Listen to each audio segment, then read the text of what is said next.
Hola. Short drive rant. It's not even really a rant. Just kind of a check-in on the healing, on the current things going on. I mentioned the other day that I was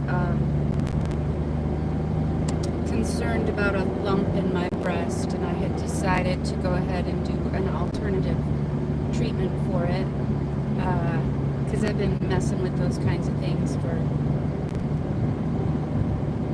at least 10 years or more. They've been poking at my boobies and always coming back and going, it's nothing, we're going to poke you again in 6 months.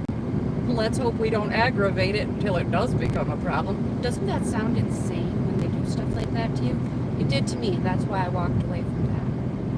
So I decided to do this alternative treatment because it worked for my aunt very well, and not worry about it. You know what I mean? But I had already decided to give up marijuana like a few days before that. I guess when I left New York, I just kind of went, I don't really need it, and I don't feel like it. You know what I mean? I'm not saying that I'll say no if I'm around a group of people and enjoying a nice chat and want to have something, I will. And I don't have a problem with other people doing what they want. Do what you want. But I just don't really need it. As I said before, if I avoid the triggers to my issues, loud places, tight quarters with lots of people, stuff like that, then I don't have panic attacks and seizures. So if I don't do the things that cause the panic attacks and seizures, I probably don't need it. But when I started this treatment, wow, did it kick my butt. I have been so tired. I can't even. The last time I was this tired, I was expecting a baby. Hello.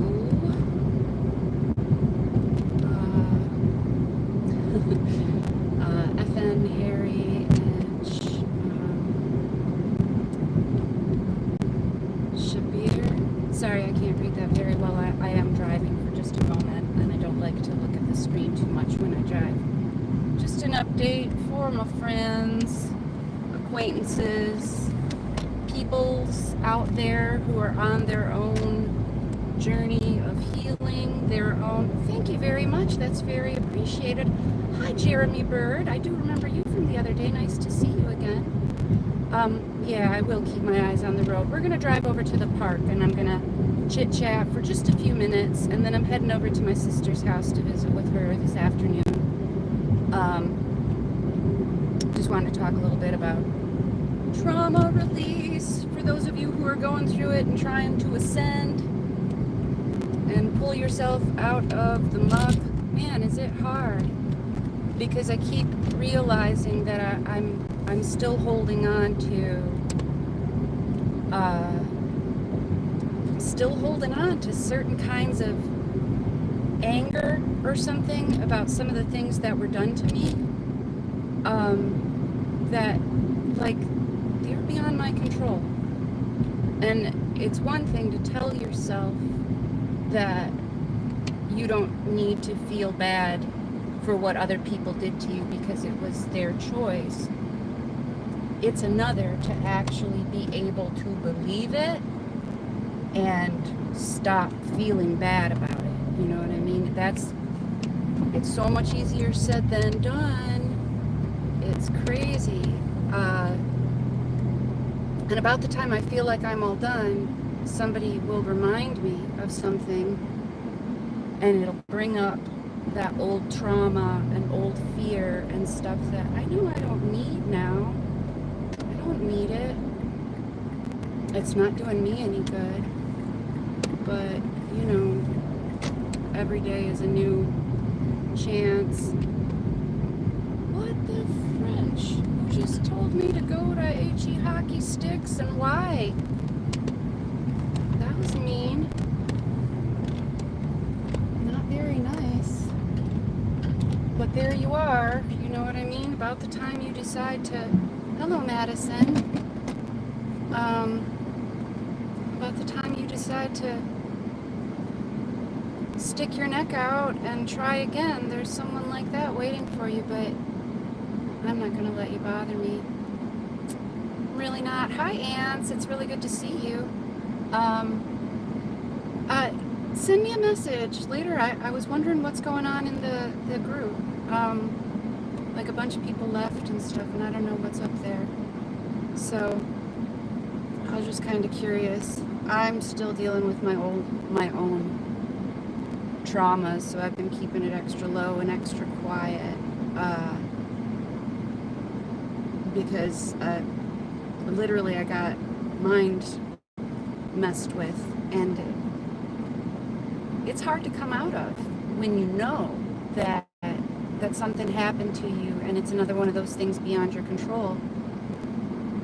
And that's extra hard to heal through, you know? I don't get it. Hi, Madison. Welcome. Okay. Yeah, I don't understand what's going on there. And people put a lot of fear on me lately about a lot of stuff. And I was talking to a friend about it, and they're like, how much of it do you think is your own projection or your own, like, programming yourself? Some of it maybe my own, but a lot of it was definitely done to me and definitely targeted, and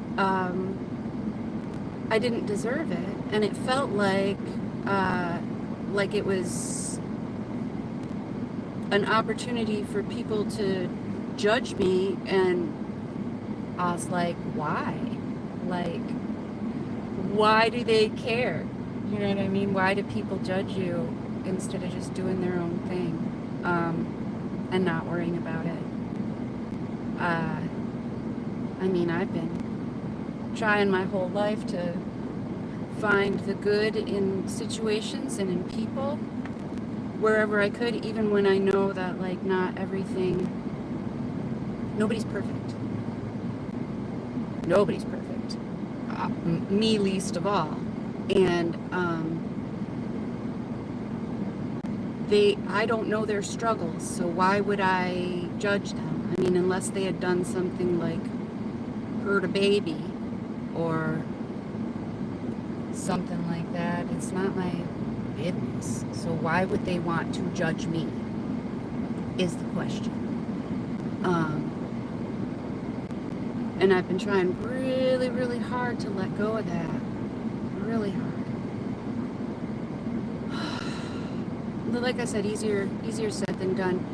But, you know, in an effort to not stay stagnant, because I know that I became stagnant again after my boyfriend died. I think a certain amount of that is allowed, you know, after you lose so many people in such a short number of years, man, it does a number on your head. And I lost everybody. But I've been gaining people lately through sharing my recovery journey and trying to help other people with their trauma. It actually has gained me friends and acquaintances, so I'm not gonna be frightened into silence again. And a lot of that being frightened into silence is about my kooky beliefs about the world and the universe, and having them broken down for me, like broken. Maybe, and that's one of those things I'm trying to come to terms with right now, is those beliefs needed breaking. A lot of them. They really did need breaking.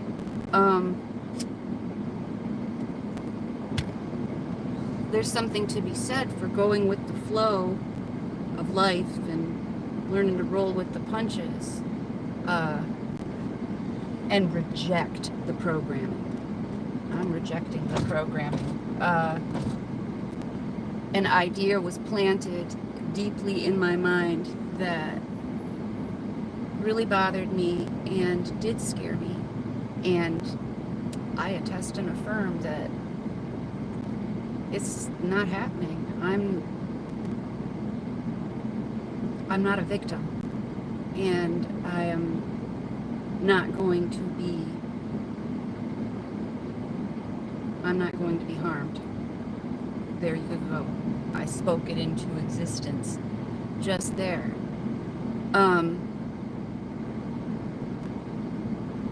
You know, they did a real number on my head, and I've been really trying to work through that stuff.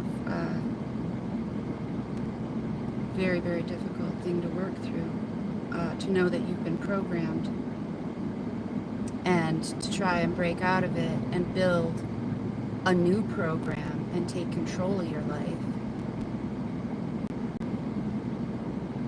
And I think it happened because I offended someone, and wow, like that still didn't give them a right, but I also don't have control over what other people do.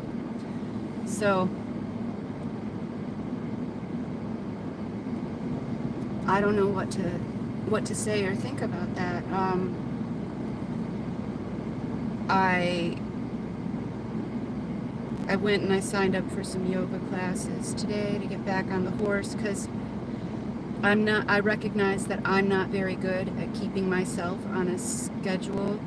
Yeah, I needed to be born again. And sometimes we got to do that daily, it feels like, especially with the way the world is now, all the weird things going on everywhere. Politically, the weather, the climate, all these things. There's all kinds of strange things going on. That's very nice, William Brewer. There is no key to happiness. The door is always unlocked. Yeah, it's something we got to kind of make for ourselves. And, you know, I'm going to forgive myself for having a bad time after how much I've been through. The amount of stuff, like, I don't want to go on and on about it, but it's surreal, the kind of stuff that I've been through. And to try to build happiness after that is a difficult thing. But I took some big steps today and made some new plans and decided not to be stuck with it. And that felt pretty good. And I came clean with my sister about the issue that I might be having, you know, with the lump, and deciding that I'll take quality of life over worry about it, and alternative treatments, and do what I can. And even that was hard, because I don't like people to worry over me. I don't like to feel like a burden, and I have felt like a burden to people before because of my weird twitches and tics, you know what I mean? Like when I was a kid, they didn't really diagnose autism the way that they do now. They put us in special programs and stuff, like they put me in one of those gifted programs, but it's not like I was high achieving all over the place. I had an aptitude for art and reading and language, but almost none for math. Like, it's just not my forte. Same way with like science and stuff like that, not my forte. And that's okay. But looking at it in retrospect, a lot of us now, they would say, are autistic, and they wouldn't have given us a whole special school that catered to allowing us to find a way, you know what I mean, to learn. They would try to put us into rigid little boxes now, I think. And I think the old way maybe worked a little bit better, because they kind of accepted our individualness, like, and the differences that we all had. They really did make an effort to accept it and to help us learn anyway. You know what I mean?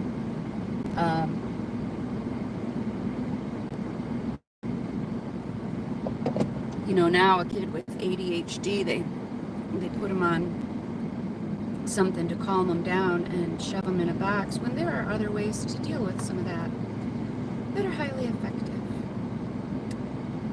Yeah, William, I think it was a little better.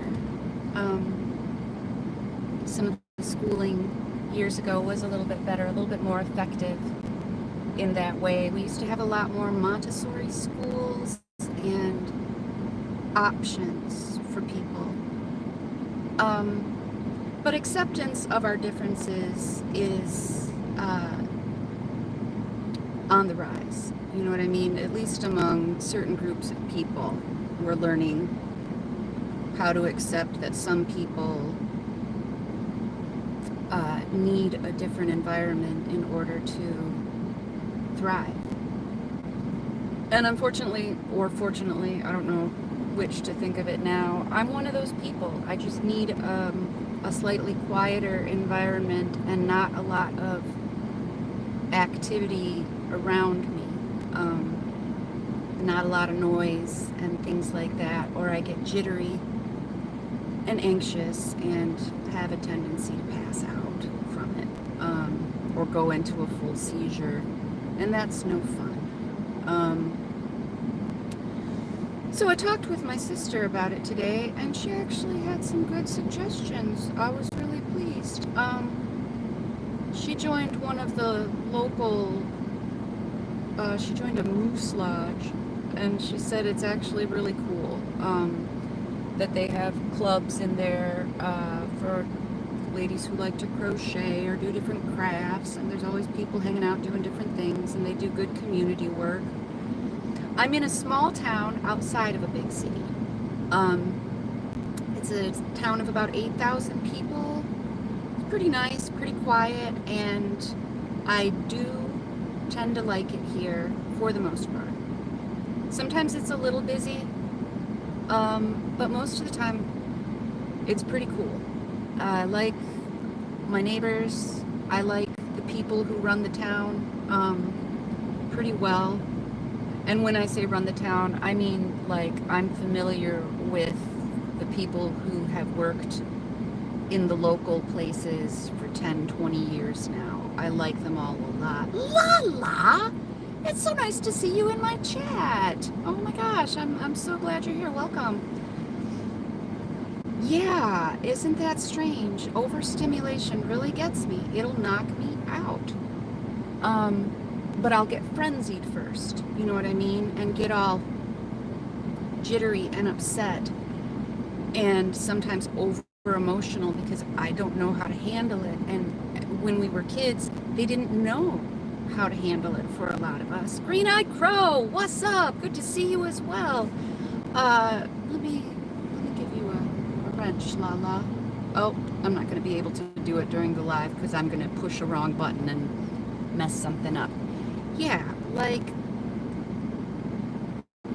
I got instead kind of labeled by groups of people that I would try to be involved with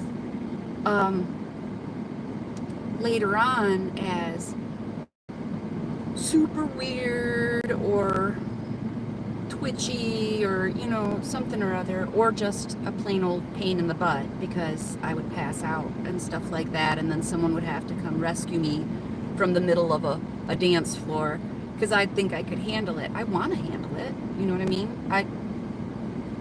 It all looks very cool. It all looks very good, and I'm glad for the people who get to enjoy that, but I can't. And when I try, I find that, yeah, like total overstimulation, and then I'm toast.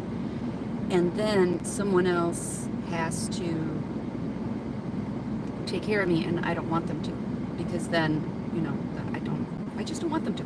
No, don't touch me. I got one of those things too, where it's very difficult for me to allow people to touch me. I've struggled with that all my life, and that's one of those traumas that I'm trying to work out how to let go. I've been working on it for years, and just about the time I let my guard down, people scare me again. I allow myself to be scared, or I'll get into a relationship with someone and they overstep a boundary with me physically, and then it's like all the trust I've rebuilt in being even able to allow people to touch me is shattered again. I mean, shit, for a good 20 or 30 years I didn't even let other people cut my hair because I didn't want them to touch me. I mean, and I know that's extreme, but I didn't want them to touch my hair. I didn't want them to touch my body. And I'm getting over that one again just by going and having chiropractic. He's so good. He does a little bit of massage and manipulation. He uses the gentle method instead of cracking. He very seldom will crack anything. He'll usually manipulate, and they use little devices to help gently move the bones and muscles, and that works better for my joint condition. Yeah, I was listening to some other people talk about the same kind of trauma recovery and stuff today, and I realized that, yeah, I am still holding on to a little bit of anger about some of it and trying to let it go.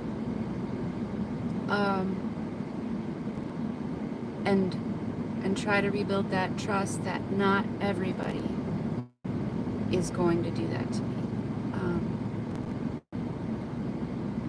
But also be more discerning in the future about who I let into my life and why and how close, I don't think there's all that much wrong with maintaining a level of, I wouldn't say isolation, but separateness, and small groups. So I signed myself up for some yoga classes so that I can go and be with a group again a couple times a week and get back into my own practice and stay on target with it. A little bit of scheduling is good, but not too much, or I get to feeling trapped and overwhelmed. And I want to be useful, and I want to be self-sufficient, because I've been on disability for a couple of years now, and I feel like, I continuously feel like there's got to be something I can do to be self-sufficient and work my way back into that without putting myself in another one of those situations where I have a seizure or get overwhelmed. I previously did a lot of retail work and postal work, and I liked both. I have to be honest. I like customer service. I love driving. I like driving vehicles and stuff like that. But in both jobs, there were certain things that ended up being triggers for me, and I wasn't able to maintain it.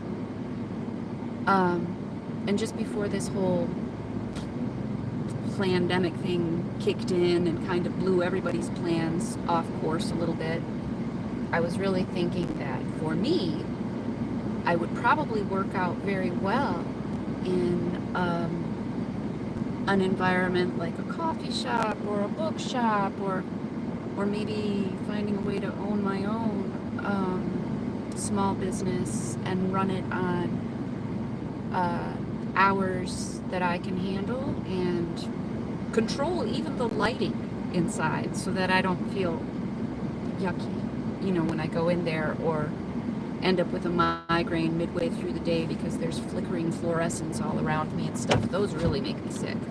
I don't know about anybody else, but as much as I loved retail work, and people always go, what? I did like it. I did like it. I did well with it because it's customer service and it's stuff that some of us are actually good at. Like, I'm good at folding clothes and hanging stuff up and helping people find what they're looking for. And I always did really well with it, but it would be, in the end, the lights, or during the holiday seasons when it would get really busy, I'd end up having an episode and I would lose it.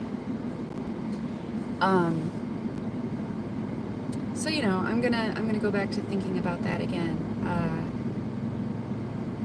Still kind of on the fence about what that'll be because I'm coming out of another cocoon here.